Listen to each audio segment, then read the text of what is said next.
Hello everyone, happy independence day to everyone. But আজকের এই স্বাধীনতার দিনে আমরা কি সত্যি স্বাধীন?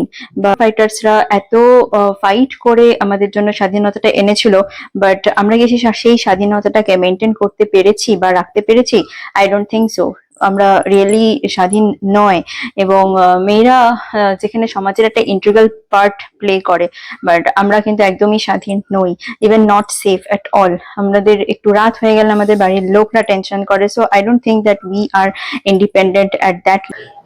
যে নৃশংসতাটা হয়েছে রিসেন্টলি, সেটার আমার মনে হয় সেটার প্রতিবাদ হয় না, সেটার কমপ্লিটলি শাস্তি হয়। So we all need that justice.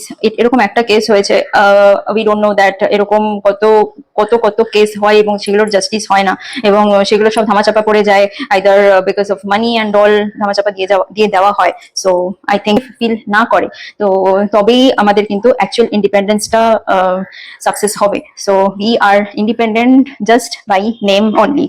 তো আই থিঙ্ক ইন্ডিপেন্ডেন্সটা তবেই সাকসেস হবে যখন আমরা মেয়েরা সোসাইটিতে একটা স্বাধীনতা পাবো এবং সেফলি ঘুরতে পারবো, সেফলি হাঁটাচলা করতে পারবো। So we are not safe neither in our home nor in our work place. So we need that safety, যেখানে আমরা ভালোভাবে, স্বাধীনভাবে, নিশ্চিন্তভাবে, ভয় না পেয়ে কাজ করতে পারবো। এবং পুরুষরা এই পুরুষত্ব দেখানোর জন্য যেন আমাদেরকে মহড়া না বানায়। So that will be the main independence.